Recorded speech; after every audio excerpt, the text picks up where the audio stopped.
For 30 days straight, a young mountain lion quietly visited two house cats at a lonely cabin high in the Colorado Rockies.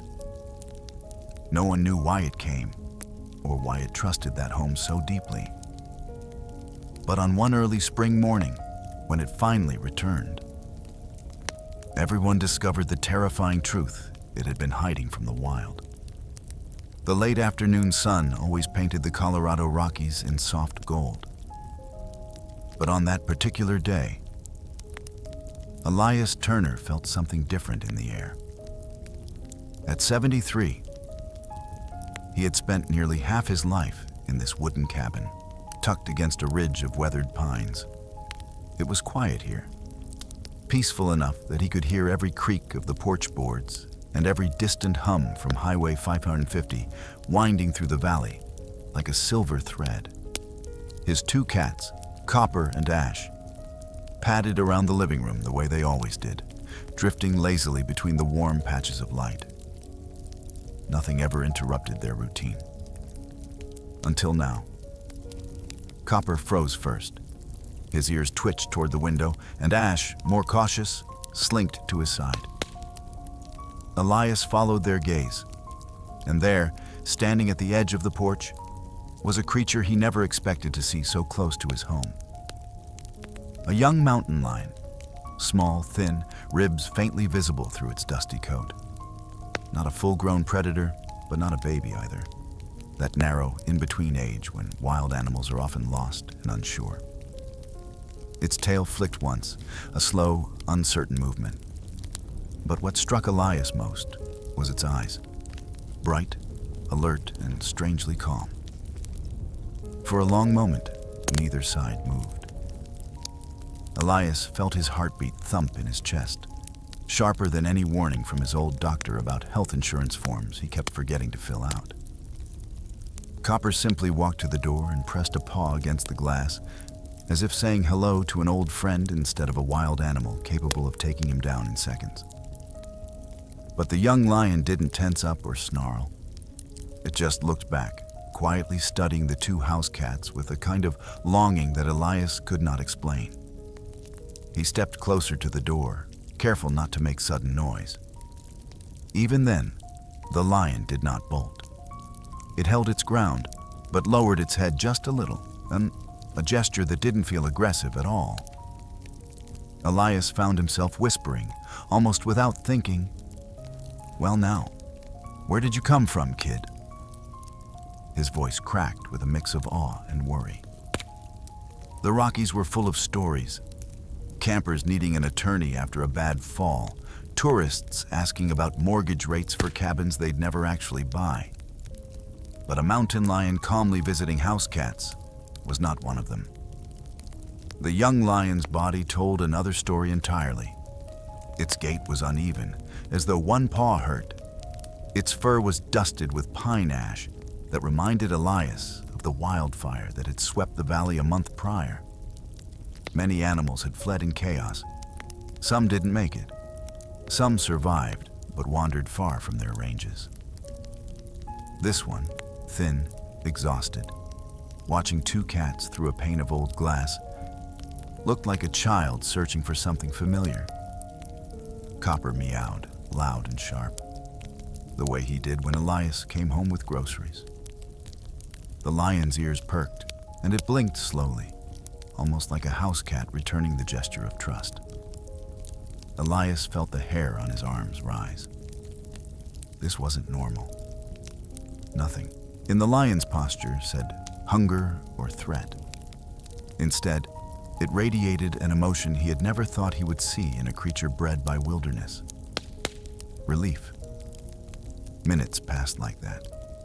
A quiet truce under the sinking sun. The breeze carried the scent of spruce and melting snow. The lion shifted its weight, then sat down right at the edge of the porch, tucking its paws under its body the way Copper did when preparing for a nap. Elias let out a breath he didn't know he'd been holding. He studied the young animal carefully. Its sides moved with shallow breaths. Its whiskers twitched with every tiny movement from the house cats. And behind all that, beneath the watchful stillness, Elias sensed something deeper, a desperation, a silent plea. Animals didn't show vulnerability unless they were truly out of options. This one had clearly been wandering alone, maybe for days, maybe longer. The sun dipped lower, turning the porch shadows long and blue. The mountain lion finally rose, glanced once more at Elias and the cats, and backed away slowly before disappearing into the tree line. No growl, no rush, no fear. Just a quiet retreat. Copper let out a chirp, confused and a little annoyed that his new friend had left without saying goodbye. Ash flicked her tail and returned to her favorite blanket, but she kept glancing at the porch door, as though expecting the visitor to come back. Elias stood there long after the lion had vanished. He didn't know why the animal had come, or why Copper and Ash reacted with such calm acceptance. But he knew this wasn't the end of it. Nature never gave answers so quickly. Something had brought that young mountain lion here. Something more than hunger or curiosity. And deep down, Elias suspected that whatever it wasn't over. The young mountain lion did not return the next morning, nor the next. But on the fourth afternoon, right as the sun folded behind the western ridge, Copper suddenly perked up and bolted to the door. Ash followed, her steps soft but urgent.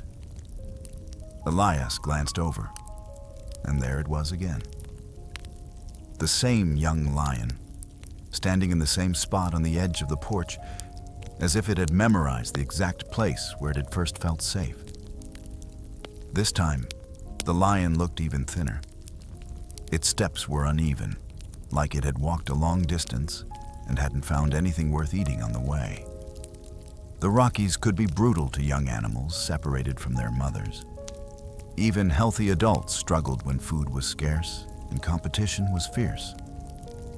Elias stepped closer to the window, and the lion didn't flinch. It only shifted its weight, lowering its body slightly as Copper pressed a paw against the glass. The moment was powerful enough that Elias didn't hear the approaching vehicle until it was nearly in his driveway. A silver SUV pulled up, crunching over the gravel, and a woman stepped out, Rhea Collins, a young wildlife biologist from the state park. Elias had seen her a handful of times, usually when she came to check on trail conditions or to talk to locals about wildfire recovery efforts. She waved politely before noticing the lion through the window. Her expression shifted immediately, from casual friendliness to sharp concern. "That's a juvenile," she whispered, stepping closer. "Alone. That's not a good sign at all." Elias nodded. "It's been coming here almost every evening. Sits on the porch like it's visiting." Rhea crouched to get a better look, pulling out her phone to zoom in on the lion's posture. It's not behaving aggressively. That's unusual for a wildcat this young. They're either scared or defensive. This one looks resigned. She paused. A lot of young ones got separated after the wildfire. Some lost their mothers, others lost their siblings. And with predators like wolves moving into the burned scar, a lone juvenile barely stands a chance. The lion blinked slowly, the same calm, almost gentle expression it had shown before. Rhea lowered her voice, speaking as if addressing a child. "Hey there, buddy. What happened to your family?" Copper chirped again, and for the first time, the lion responded in a subtle way. It shifted closer to the porch, just an inch, but intentional. It was the smallest motion, but full of meaning. Elias felt a tightness in his chest that he hadn't expected. He had seen fear in animals before. He had seen hunger and aggression too. But this was different. This young lion didn't come looking for a fight or for food. It came for something much simpler: proximity, a safe space, a moment of peace. Rhea stood again, brushing dust from her jeans. "This isn't random. Animals don't visit houses unless they're desperate or unless something here feels familiar. She hesitated. But I'm more worried now. Look at that limp. It wasn't limping this badly last week.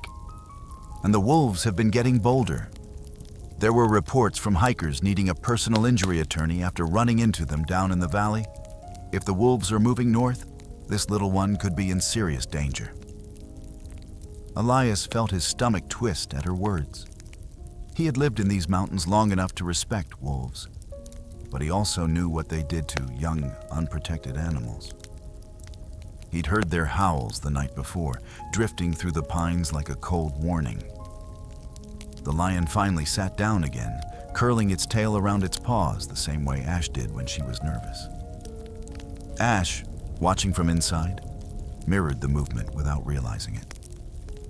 Elias found himself whispering, "It's like it's talking to them in its own way." Rhea smiled softly. Animals communicate more than we give them credit for. They can sense safety and danger. She paused, her eyes narrowing. But if it keeps coming back here, it might be because it lost someone. Another juvenile, maybe. They usually stay together until they're older. She sighed. And if that's true, the missing one might be injured or worse. Elias watched the lion with new heaviness in his heart. The creature's eyes scanned the porch, then lingered on Ash and Copper again. Not the look of a predator sizing up prey, but the look of a young soul searching for something familiar, something that made the world less frightening. A gust of wind rattled the cabin walls. The sun dipped behind the ridge, turning the sky a pale lavender.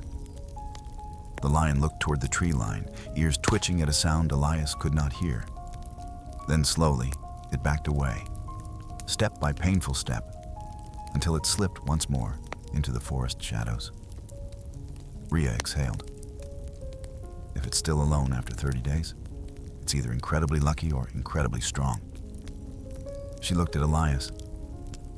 But the way it limps... Elias, something happened out there. He didn't answer. He couldn't. Because deep inside, a troubling thought formed. One that grew heavier with every visit, every slow blink of the lion's eyes. Something had driven this young mountain lion to his porch. Something was chasing it, and something was still out there. The storm arrived earlier than the forecast had warned. By late afternoon, the mountains were already wrapped in a curtain of white, and the wind screamed across the ridgeline like something alive. Elias Turner stood near the wood stove, feeding in another log as Copper and Ash hovered close for warmth. The radio crackled with weather alerts. High winds, zero visibility, winter hazard warnings that sounded more like a lawyer's voice on a commercial about accident claims than the usual mountain chatter. But out here, Elias didn't need the radio to know how dangerous the night was going to be. He could feel it in the way the cabin walls shivered. Rowan, his old collie, paced nervously near the front door, whining each time a gust shook the window panes. Elias knelt and rubbed the dog's neck. "Easy now, it's just the wind." But Rowan kept glancing at the door, like he was waiting for someone. And then Copper froze. A sharp, urgent meow cut through the howling storm. Copper darted to the door, Ash following close behind. Their tails puffed slightly, not in fear, but in alarm. Elias felt something stir in his chest, a familiar worry that had been growing for weeks. He crossed to the window and wiped away the fog with his sleeve. What he saw nearly stopped his breath. The young mountain lion stood on the porch again, but this time it was collapsed against the railing, body trembling hard enough for Elias to see through the thick snow. Its fur was crusted with ice. Its whiskers shook with each labored breath. Snow clung to its tail and paws, and its sides rose and fell in shallow, frantic motions. This wasn't a simple visit. This was a creature in trouble. Real trouble. "Oh, kid," Elias whispered, his heart tightening. Copper pressed both paws on the glass, crying in distress. Ash paced beside him, her tail swishing anxiously. Rowan let out a low howl. Not a warning, but something that sounded eerily like sympathy. The storm roared louder, blasting snow across the porch in swirling sheets. The mountain lion tried to stand but slipped back down, legs folding beneath its body. That was the moment Elias made his decision. He grabbed his coat, ignoring the way Rowan barked nervously behind him, and unlocked the front door. The wind slammed it backward immediately, flinging icy air into the warm cabin. Snow hissed across the floorboards. Copper and Ash bolted further inside, but Rowan stood his ground beside Elias, as though ready to face whatever came next. Elias opened the door only a few inches at first, shielding his eyes from the snow. "Easy. Easy now," he murmured, his voice barely louder than the storm. His breath formed clouds that vanished as fast as they appeared. The young lion lifted its head weakly. When its eyes met his, something changed. The wild tension Elias expected wasn't there. Instead, there was recognition. Soft, vulnerable recognition. The lion did not growl. It did not bare its teeth. It simply lowered its head even further, pressing it against the snowy boards as if yielding. Elias whispered, "You poor thing. You've been out in this all day, haven't you?" He slowly pushed the door open wider, just enough to let more light spill onto the porch. Rowan stepped forward, one slow step at a time. The dog's fur blew in the wind, but he kept his gaze steady on the lion. The young mountain lion blinked at him, exhausted but calm. Rowan inched closer. Elias's breath caught. Every instinct in him said he should pull Rowan back. After all, no amount of pet insurance or emergency care could undo what a wild animal was capable of. But Rowan didn't seem afraid. He simply drew close enough that their noses nearly touched. The lion exhaled, a faint, shaky puff of warm air, and closed its eyes. It was a gesture of trust so rare, so unthinkable, that Elias felt something inside him crack open. He knelt on the threshold, snow gathering on his coat. "Come on, kid. Stay under the roof at least. You'll freeze out there." Slowly, painfully, the lion shifted itself toward the cabin. It didn't try to step inside. It didn't push the boundary. It simply dragged its body until it was directly beneath the overhang, out of the worst of the storm.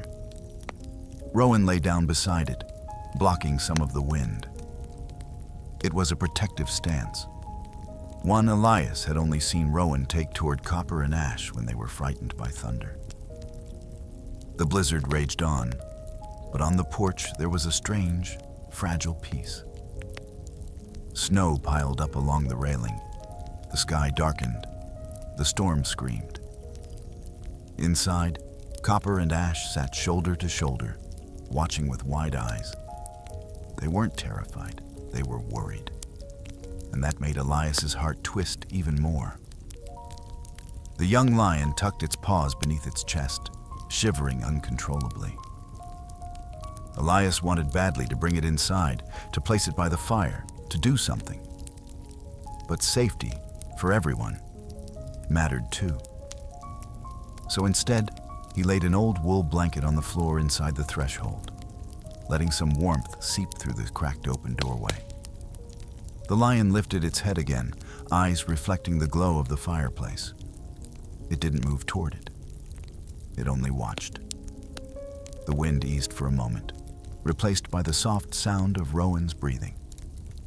Elias stayed crouched, shoulders cold, legs stiff, unable to look away. This wasn't a wild predator attacking a home. This was a child of the mountains, seeking shelter in the only place it had decided was safe. And as the storm thickened around them, Elias realized this night would change everything. Because the way the young lion looked at him, through snow and fear and exhaustion, held a quiet message he couldn't ignore. It trusted him. And trust in the wild was never given without reason. The storm finally broke near dawn, leaving the mountains wrapped in a heavy, glittering silence. Elias Turner pushed open the cabin door, careful not to startle the young mountain lion curled beneath the porch overhang. The night had been brutal, but somehow the little survivor had made it through. Snow clung to its whiskers, and its breathing was still shallow. But the violent trembling had eased. Rowan, ever loyal, was lying a foot away, forming a quiet shield with his body. Elias knelt by the doorframe, rubbing his stiff hands together for warmth. Inside, Copper and Ash peered from behind the rocking chair, both unblinking, both strangely calm. "You made it," Elias murmured, his breath clouding in the frigid morning air. "Tough little thing, aren't you?" The lion blinked slowly, recognizing him. In the soft light of sunrise, its eyes looked almost golden, tired, but no longer filled with the desperation of last night. Elias felt relief wash over him, though mixed with worry. A night like that could break even the strongest adult cat. A juvenile managing it alone was almost unimaginable. He set a small metal bowl just inside the threshold, not with food. He'd learned long ago that feeding wildlife could do more harm than good, but with warm water. The lion didn't approach, but it watched every movement, ears flicking forward as though listening for hidden danger. Copper wandered closer, tail twitching with gentle curiosity. Ash followed, staying slightly behind him, but not hiding. They sat side by side at the glass, watching the lion as if resuming a conversation that had been paused overnight. Elias couldn't help but smile. The strange camaraderie between these animals felt like witnessing something sacred, something nature rarely revealed. By midday, the sun had stretched long beams across the porch, melting the snow just enough to leave wet patches of wood. The young lion rose, shaky at first, then steadier. It limped forward, sniffed the melted snow, and lay back down in a tight coil, conserving what little energy it had. Elias stayed inside, but sat near the door, repairing an old lantern and sipping coffee from a chipped mug. It became a quiet routine. Elias working on small cabin tasks, Rowan guarding the porch, Copper and Ash watching over their unexpected visitor. The cabin felt fuller, somehow warmer, as if an invisible thread now connected every creature under that old wooden roof. Hours drifted by in a peaceful hush that reminded Elias why he'd chosen this life. He didn't need much, just the mountains, his animals, and the kind of silence that city people tried to buy with high-priced insurance policies or wellness retreats. Around mid-afternoon, the crunch of tires on snow announced a visitor. Ria's silver SUV rolled up the driveway, and she stepped out carrying her field bag. She waved at Elias through the window and walked toward the porch, her boots sinking deep into the soft drifts. The lion lifted its head and watched her, but didn't retreat. "That's a good sign," she whispered. "If it were truly scared, it would have bolted the moment it heard my car." Elias opened the door slightly, letting her step inside. "It stayed here all night." Poor thing nearly froze. Ria exhaled slowly. "It's tougher than I thought." She zipped open her bag and pulled out a pair of binoculars. "But the limp is worse today. And look here." She gestured to faint scratches on the lion's hind leg. "Those aren't from the storm. Something grabbed it." Rowan growled under his breath. Elias frowned. "Wolves? Maybe," Ria said, lowering her voice. or another juvenile competing for territory. But my bet is on wolves. They've been pushing into new areas since the wildfire. She paused, eyes narrowing. I found tracks less than a mile from your property this morning. Big ones. The room felt colder. Elias rubbed his hands together, uneasy. So the little one is being hunted? Rhea hesitated before nodding. If it's alone? Yes. A juvenile like this is vulnerable, and wolves don't avoid cabins the way they used to. People have been filing reports, even asking about homeowner insurance or wildlife damage claims after their pets went missing. She sighed. The ecosystem is shifting faster than the animals can adapt. Outside, the lion watched them from beneath the porch. Snow glittered around it like scattered diamonds. Copper pressed his nose against the glass again, and the lion responded with a slow blink. Rhea softened. Bonding between species isn't unheard of, but this is unusual. It trusts you all in some way. Elias nodded, staring at the trembling creature. It needs a safe place. It found one, Rhea said gently. Then her expression darkened. But safe doesn't last long up here. Even as she spoke, a distant howl drifted through the trees, low, cold, and unmistakable. Rowan stiffened instantly. Copper and Ash froze, and the young lion lifted its head sharply, ears twisting toward the sound. Rhea swallowed. They're close. That wasn't far. The peace of the day cracked like thin ice. The young lion's tail twitched nervously. It stood for a moment, torn between instinct and exhaustion. Then it pressed itself tighter against the porch wall, choosing shelter over flight. Elias felt something deep and protective rise in him. We'll keep watch tonight, he whispered, touching the window frame. All of us. The mountain wind carried another howl, closer this time, echoing off the tall pines. And though the daylight still lingered, the shadow of danger had already settled across the cabin. Quiet, patient, and coming from the woods, where something was searching for the little lion that had claimed Elias's porch as its only refuge. The young mountain lion vanished the next morning without a sound. Elias Turner didn't notice it at first.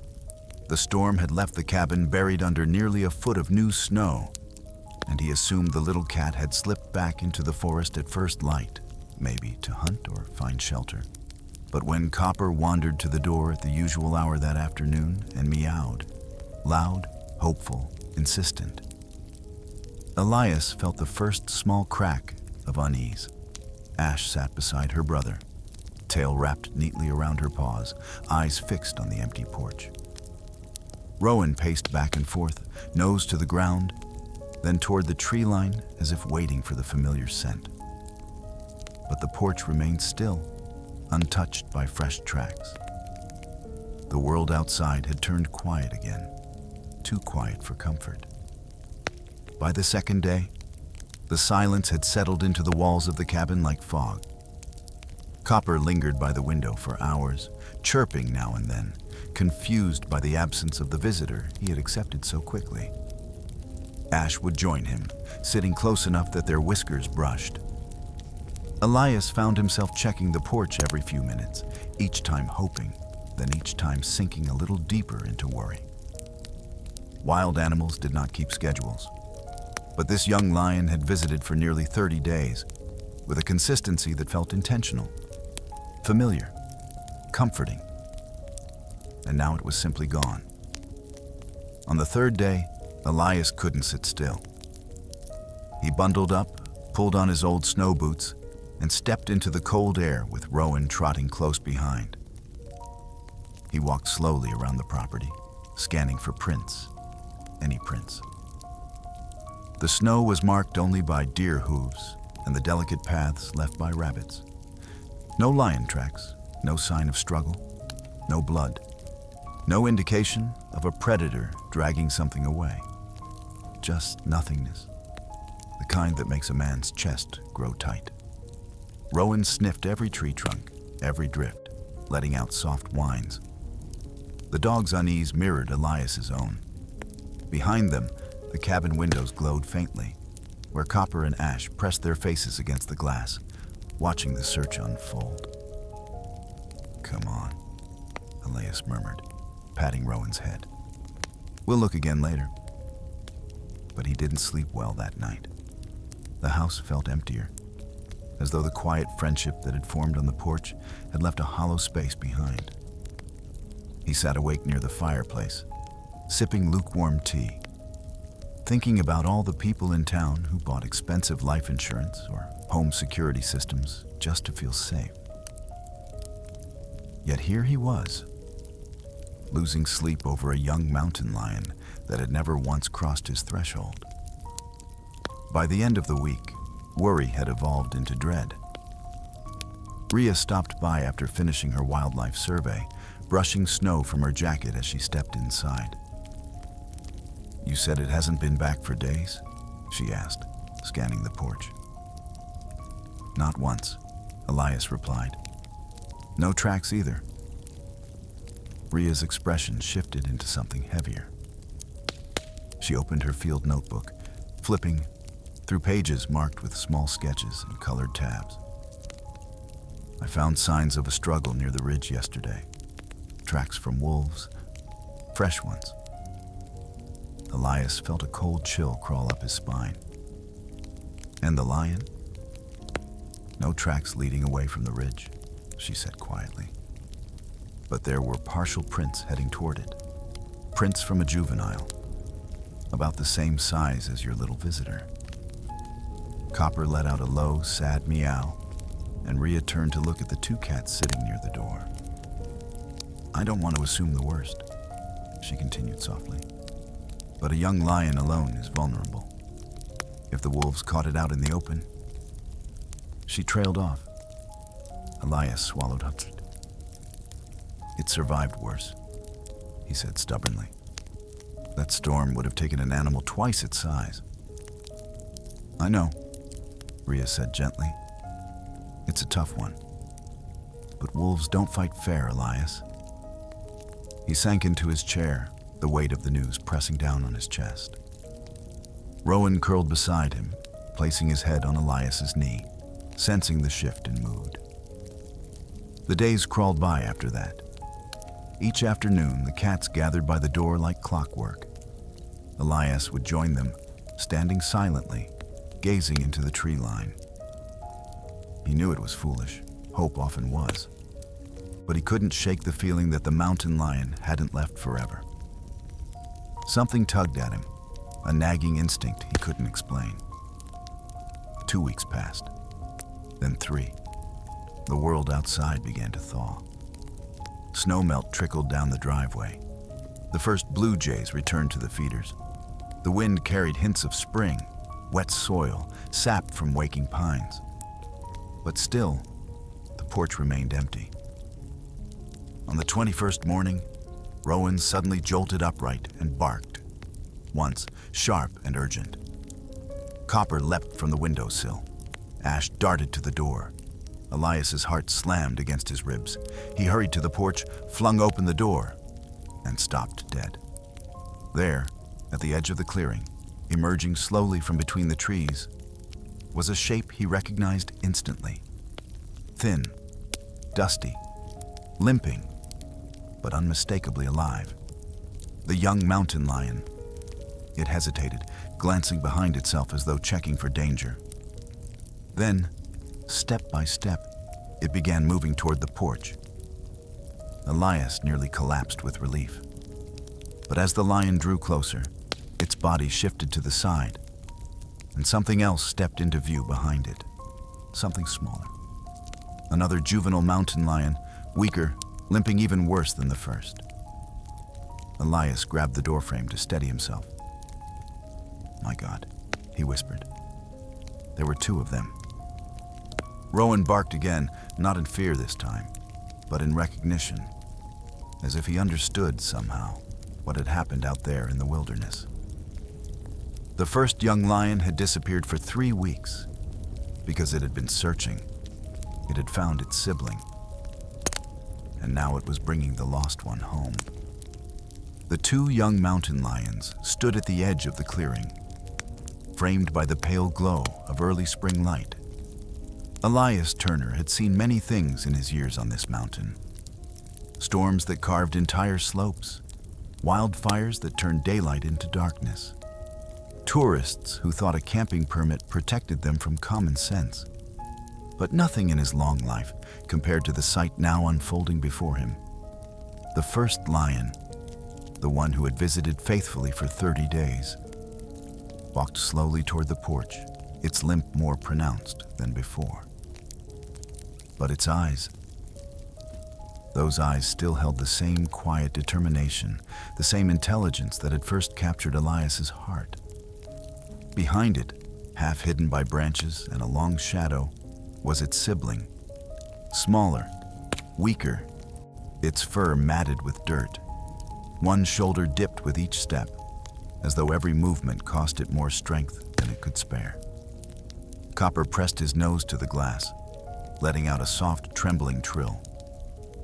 Ash stood beside him, her eyes wide, her tail flicking in slow, anxious arcs. Rowan pushed the door open with his weight and trotted outside, ears forward, gaze fixed on the pair approaching through the melting snow. "Easy, boy," Elias whispered, following him. "Easy." The first lion didn't flinch when Rowan approached. Instead, it let out a faint, breathy chirp, a sound so small, so fragile, that Elias felt his throat tighten. It stepped aside, almost deliberately, revealing the second lion more fully. The newcomer wobbled, nearly collapsing before catching itself at the last moment. "Lord," Elias breathed, one hand clutching the porch railing. You went back for it, didn't you?" The young lion blinked slowly. A confirmation, a confession, a story without words. Elias stepped closer, moving with the same deliberate gentleness he used when calming Copper during thunderstorms. He didn't touch them, not yet, but he let his presence settle around them like warm air. The smaller lion lifted its gaze to him, pupils wide with fear and exhaustion. It took a shaky step toward the porch, then another, then nearly fell. Rowan pressed his side against the smaller lion, helping to steady it. The gesture was so instinctive, so kind, that Elias felt tears sting his eyes. "It's all right," he whispered. "You're safe here." The first young lion nudged its sibling forward until both reached the porch boards. Then it stopped, sitting tall despite its trembling legs, and looked directly at Elias. It wasn't just seeking shelter anymore. It was making a choice and asking for something more. Trust, the kind that defied instinct, training, biology, everything. Elias opened the cabin door wider and left it that way, not as an invitation to come inside, but as a symbolic offering of warmth, a gesture of goodwill, a promise. The two lions huddled beneath the overhang, curling into one small, quivering heap. Copper and Ash sat on the other side of the glass, mirroring their positions, separated only by a pane but connected by something deeper, something ancient. Within minutes, Ria's SUV crunched up the driveway. She stepped out and froze, eyes widening at the sight of not one but two mountain lions on the porch. "Elias," she whispered, "do you have any idea what this means?" He nodded. It found its sibling after all this time. Ria knelt carefully, assessing the smaller lion from a distance. "This one's injured. Looks like a wolf bite on the shoulder. Infection is possible, but Elias, these two shouldn't even be alive." Rowan sat between the lions and the forest, facing the trees with tense alertness, a protector standing watch. As if on cue, a distant howl drifted through the valley. Not close, but not far either. Ria tensed. They're still in the area. We need to be cautious. Elias nodded, his jaw tightening. He stepped inside briefly, returned with his old lantern, and set it on the porch rail.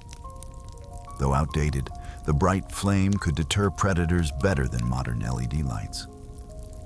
He lit a second one near the walkway, creating a warm boundary of flickering light. Rowan growled softly. The smaller lion pressed closer to its sibling, and the older one brushed its cheek against it in a motion that could only be described as comforting, almost parental, despite being just a juvenile itself. The message was clear. I found you. I brought you here. Stay alive. The afternoon sun climbed higher, melting more of the snow. The lions slept in a tight bundle, their sides rising and falling in fragile unison. Copper curled at the base of the doorframe inside, eyes half closed but watchful. Ash groomed the window edge, pressing her head gently against the glass, as if offering silent companionship. Elias sat nearby, Rowan at his feet, the lantern light warming the porch. He thought about all the years he'd lived on this mountain, all the lost hikers, all the fractured families who came looking for answers. He thought about the advertisements he'd heard on the radio, attorney services, insurance advice, financial planning, things people clung to for security. But security, he realized, wasn't found in contracts or paperwork. It was found here, on a porch in the wilderness, where two young lions had defied every instinct to seek refuge, trust companionship, and rescue each other in the face of death. As evening settled in, the sky painted streaks of gold and rose across the horizon. The smaller lion stirred, lifting its head weakly. The older one placed a paw over its sibling, anchoring it with a gesture as old as the species itself. Rhea stood beside Elias, arms folded. "This is rare," she murmured. "Sibling loyalty this strong. It's something you almost never see documented. They don't usually reunite once separated." Elias nodded. "And yet here they are." The older lion looked up then, straight at Elias, and held his gaze for several seconds, not pleading, not afraid, simply acknowledging him, as if saying, "You kept me alive. So I brought my family to the only place I trusted." Elias swallowed hard. "They deserve a chance," he said quietly. Rhea smiled softly. They came to the right porch. As night settled, lantern flames danced across the cabin walls. The lions slept safely. Rowan kept vigil. Copper and Ash watched over them from inside. And Elias Turner, old, steady, and full of more heart than he ever admitted, sat beside his porch and listened to the quiet breathing of two young mountain lions who had found their way home. A home they had chosen, a home that would never forget them, and a morning that no one, human or wild, would ever forget.